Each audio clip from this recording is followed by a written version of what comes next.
Praise the Lord. வணக்கம் என் அன்பு நண்பர்களே. இந்த புதிய மாதத்திலே நாம் தேவனுடைய வார்த்தையை தியானிப்பதிலே நான் மிகுந்த மகிழ்ச்சி அடைகிறேன். இந்த மாதத்திற்கான தேவ வார்த்தை என்னவென்று பார்த்தீங்களானால் சங்கீதம் 68வது அதிகாரம் 35வது வசனம். சங்கீதம் 68:35. இந்த வசனம் சொல்லுகிறது, தேவனே உமது பரிசுத்த ஸ்தலங்களிலிருந்து பயங்கரமாய் விளங்குகிறீர். இஸ்ரவேலின் தேவன் தம்முடைய ஜனங்களுக்கு பலனையும் சத்துவத்தையும் அருளுகிறவர். தேவனுக்கு ஸ்தோத்திரம் உண்டாவதாக என்று இந்த வசனம் சொல்லுகிறது.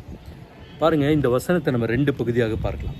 முதல் பகுதி என்னென்னா, தேவனே உமது பரிசுத்த ஸ்தலங்களிலிருந்து பயங்கரமாய் விளங்குகிறீர். அவருடைய பரிசுத்த ஸ்தலங்களிலிருந்து அவர் பயங்கரமாய் விளங்குகிறார். இந்த வசனத்துடைய அர்த்தம் என்னவென்றால், எங்கே பரிசுத்தம் காணப்படுகிறதோ அங்கே கர்த்தர் பயங்கரமான கிரியைகளை செய்கிறவராக இருக்கிறார். மோசேயுடைய வாழ்க்கையில் பார்த்தீங்கன்னா கர்த்தர் பயங்கரமான அற்புதங்களை செய்தார். எகிப்தின் ராஜாவையே அவர் ஆட்டி படைத்தார் இல்லையா? அதே போல் யோசேப்புடைய வாழ்க்கையில் பார்த்தீங்கன்னா சாதாரணமாக அடிமையாக ஜெயிலில் இருக்கிற ஒரு மனிதன் ஒரு தேசத்துடைய ராஜாவுக்கு அடுத்த ஒரு ஸ்தானத்திற்கு, நம்ம மாடர்ன் லாங்குவேஜில் சொன்னால் ஒரு பிரைம் மினிஸ்டர் லெவலுக்கு அவர் உயர்த்தப்பட்டார் இல்லையா? யோசுவாவை பார்த்தீர்களானால் சூரியனையும் சந்திரனையும் ஒரு நாள் முழுவதும் நிறுத்தி வைக்கிற ஒரு அதிகாரமுடையவரை போல அவர் 32 ராஜாக்களுக்கும் அதிகமாய் அவர் ஜெயித்தார் யுத்தத்தில். இப்படி தேவன் அவர்களுடைய வாழ்க்கையில் பயங்கரமான காரியங்களை செய்தார் இல்லையா?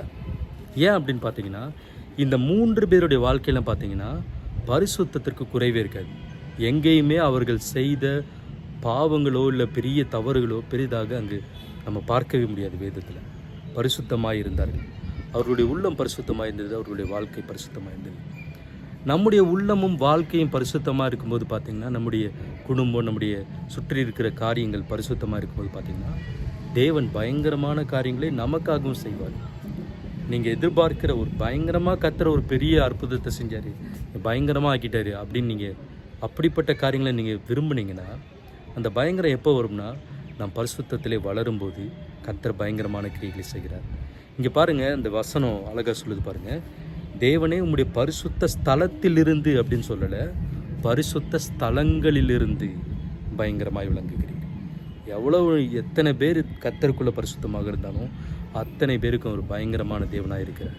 வேதத்தினுடைய வார்த்தையை பார்த்துரும் வேதத்தினுடைய வார்த்தை சில இடங்களில் சொல்லுகிறது, நான் உன்னோடு இருந்து நான் செய்யும் காரியங்கள் பயங்கரமாக இருக்கும் என்று கர்த்தர் சொல்கிறார் இல்லையா?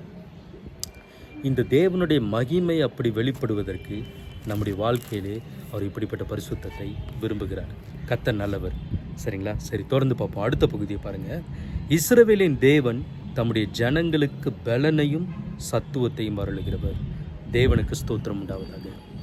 பாருங்கள், இந்த முதல் பகுதியை நம்ம பார்த்தோம். பரிசுத்தத்துடைய விளைவாக கர்த்தர் பயங்கரமான காரியங்களை செய்கிறார். இரண்டாவது பகுதியில் பார்த்திங்கன்னா, கர்த்தருடைய ஜனங்கள், நம்ம எல்லாருமே அவருடைய ஜனங்கள்.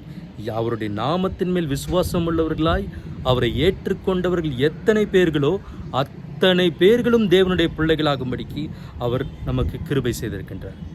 இப்போ இயேசு கிறிஸ்துவை நம் சொந்த இரட்சகராக ஏற்றுக்கொண்ட நாம் ஒவ்வொருவரும் அவருடைய ஜனமாக இருக்கிறோம். இப்படி அவருடைய ஜனமாக இருக்கிற நம் ஒவ்வொருவருக்கும் அவர் பலனையும் சத்துவத்தையும் அருளுகிறார் என்று வேதம் சொல்லுகிறது.